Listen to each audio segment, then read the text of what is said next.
नमस्कार पशुपालक मित्रांनो, सूरज गोट फार्ममध्ये आपलं स्वागत आहे. मित्रांनो 3 वाजले मित्रांनो, बकऱ्या आता सोडल्यात. मित्रांनो आपण हे अर्धबंदिस्त शेळीपालन आहे मित्रांनो आपलं. आपण सकाळी त्याला गोठ्यामध्ये चारा पाणी करतो मित्रांनो, आणि 3 वाजता आपण सोडतो जरा ऊन कमी झाल्यानं, कारण उन्हाची तीव्रता ही भयानक आहे. 3 वाजले तरी असं ऊन लागायला मित्रांनो. जरा उन्हाची काळजी घ्या मित्रांनो.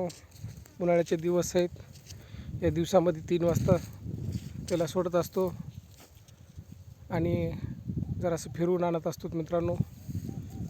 फिरल्या म्हणजे थोडं त्याला हे होते, घरी चारा खातात पुन्हा रात्रीला. नाही तर पूर्णपणे बंदिस्त जर केलं तर जरा रात्री चारा तेवढा खाणार नाहीत, म्हणून जरासं घंटा 2 घंटे फिरवल्याच्या नंतर त्या आवडीनं चारा खातात. सांगायचं तात्पर्य की त्या जरा शेडमध्ये बोर होत नाहीत, म्हणून जराशा फिरवायच्या आणि थोडंसं फिरल्या की 3 ते 6 समजा 3 तास फिरवायच्या. ह्याला अर्धबंदिस्त शेळीपालन म्हणतात मित्रांनो. अर्धा दिवस बंदिस्त आणि अर्धा दिवस थोड्याशा चारून आणायच्या, फिरवून आणायच्या. मित्रांनो मला एक कमेंट आली होती की कोणी म्हणते की या बॅगमध्ये काय आहे, तुमच्या पाठीवर जी बॅग असते त्या बॅगमध्ये काय असते. ही बॅग आहे मित्रांनो, स्कूल बॅग असल्यासारखी. ह्या बॅगमध्ये मित्रांनो पाण्याची बाटली असते, डब्बा पण असते.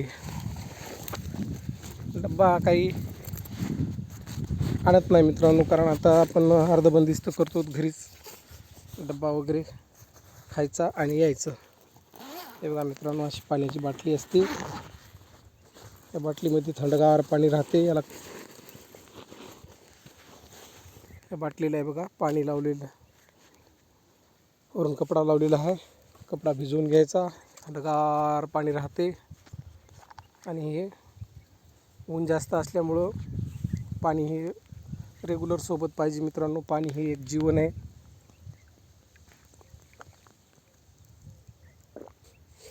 असं पाणी प्यायचं, शरीरात पाण्याचं प्रमाण कमी होत नाही, ऊन लागत नाही.